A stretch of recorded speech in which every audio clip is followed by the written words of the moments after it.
ফ্যাসিবাদ কায়েমের পেছনে যারা মূল ভূমিকা রেখেছেন, ঐতিহাসিক ভূমিকা রেখেছেন, তাদেরকে স্মরণ করার জন্য বিভিন্ন ভাস্কর্য স্থাপনা করা হয়েছে আমরা দেখেছি। সেখানে শত শত কোটি, হাজার হাজার কোটি টাকার প্রকল্প নেওয়া হয়েছে আমরা দেখেছি। কিন্তু সে সময়ে অনেককেই আমরা প্রতিবাদ করতে বা টু শব্দ করতেও দেখিনি।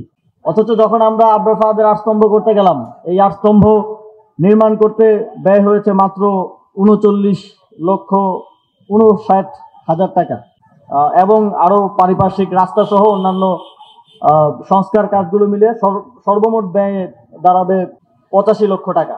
কিন্তু এই কয়েক লক্ষ টাকা ব্যয় নিয়ে অনেকের অনেক গাত্রদাহ এবং সমালোচনা আমরা দেখেছি।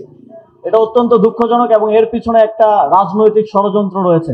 যখন আমরা জুলাই গণঅভ্যুত্থানকে স্মরণ রাখার জন্য, ফ্যাসিবাদ বিরোধী লড়াইয়ের কোন নায়ককে স্মরণে রাখার জন্য, পরবর্তী প্রজন্মের কাছে পৌঁছে দেওয়ার জন্য কোনো উদ্যোগ গ্রহণ করতে যাই, তখন বিভিন্ন পত্রপত্রিকায় এবং ফ্যাসিবাদ এস্টাবলিশমেন্ট আছে, সিভিল সোসাইটিতে এবং মিডিয়াতে আছে, তাদের নানা রকম রিপোর্টের মুখে আমরা পড়ি জুলাই গণঅভ্যুত্থান স্মরণে যেই জাদুঘর হচ্ছে সেটার খরচ নিয়ে নানা ধরনের রিপোর্ট আমরা দেখি, নানা ধরনের সমালোচনা আমরা দেখি। কিন্তু বিগত সময়ে শত শত ভাস্কর্য করতে গিয়ে কত হাজার কোটি টাকা খরচ হয়েছে, দুর্নীতি করা হয়েছে, লুটপাট করা হয়েছে, সেটা নিয়ে সুবিধাভোগী এস্টাবলিশমেন্টের ফ্যাসিবাদী যে এলিমেন্ট গুলো আছে তাদের কোনো সারা শব্দ আমরা দেখি না। এটা এই গণঅভ্যুত্থান এবং ফ্যাসিবাদ বিরোধী লড়াইয়ের নায়কদেরকে আড়াল করে রাখার এক ধরনের রাজনৈতিক ষড়যন্ত্র।